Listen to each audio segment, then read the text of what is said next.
I have two Bengal brothers. They're just coming up to 3 years old. But yet they can't decide which of them is the top cat in the hierarchy. George tends to be the most dominant most of the time, but then after a week or so, Gilly decides he's had enough of it, fights back, bosses him around, and then they start to mark each other's sleeping spots, urinating on the sofas, on the carpet, on bits of furniture, and it settled back down for a week or so, and we can't figure out how to maintain one cat's dominance over the other, or should we do that? Yeah, I was going to say that it's an interesting question. Now, first, of course, I just have to get this part out of the way. Are these guys neutered? Yes. Yeah. Thank God. Okay, so let's just start right there. That's good. But this is, this is what filial, what F are they? F5 or F6, I'm not entirely sure. Okay, so they're far enough away, but this is the thing that we kind of, you have two males in the house, two Bengals, two hybrids. This is the kind of thing that we wind up dealing with. I don't think, listen, I'm not a big believer in alpha cat. I don't believe that one cat establishes dominance and keeps that dominance. A lot of times in a multi-cat household, I'll have a character I call the corrections officer. And the corrections officer is that one cat, sort of the benevolent dictator who goes around the house, lights out, that kind of thing. And come on, turn it down, move your butt out of that window, and, moving on, and we tend to have that character, but it's not dominant. Now, when you have two males that are Bengals, dominance games tend to take place. This isn't that unusual. How long does the peeing last? Probably it's one occasion, and then we have dry spells for about 7 or 8 days. So it's only over 1 day. Is it usually one of them the other? Who? It's mostly George who is the most dominant of the two. I think he reacts to being. Yeah, the one thing that I've worked with cats that are sort of, I call him the Napoleon cat, right? The Napoleon cat is the over-owner, right? And George is an over-owner. He's like, I'm not secure in the fact that I own the joint, so I'm going to piss on your stuff to say I own the joint, tag graffiti style on the wall.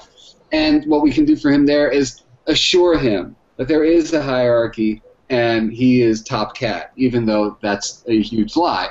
But he never has to know that, right? He never has to know that we're faking the hierarchy, right? So what you want to do is, when it's feeding time, do you free feed these guys or do you feed meals?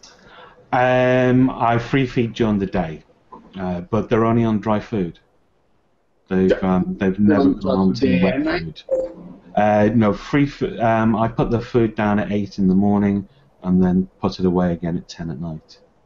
Yeah, I think that's one of the first things that you can do to affect some change in the house.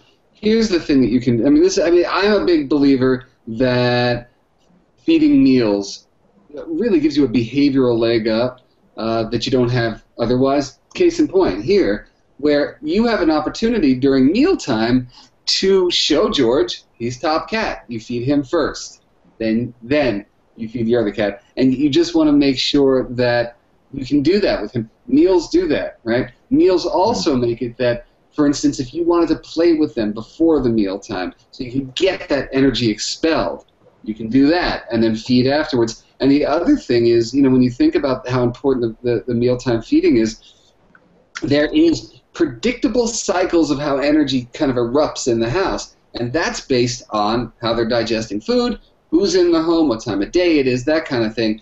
If they're constantly in a state of digesting, then we don't have grips on when that energy goes up. So, for instance, think about this. What time do you usually get home at night? 6. Okay, so you get home at 6.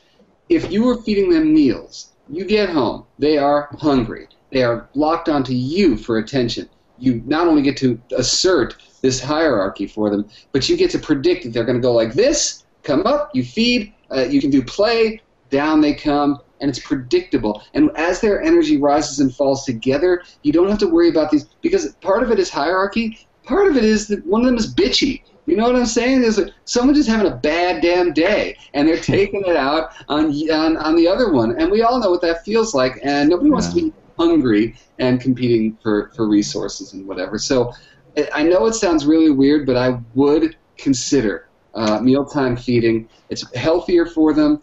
You don't have to worry about them starving during the day. If there's a wet food that they really dig eating, they're going to plow it down, get exactly what they need, move on, and it makes their energy much more predictable.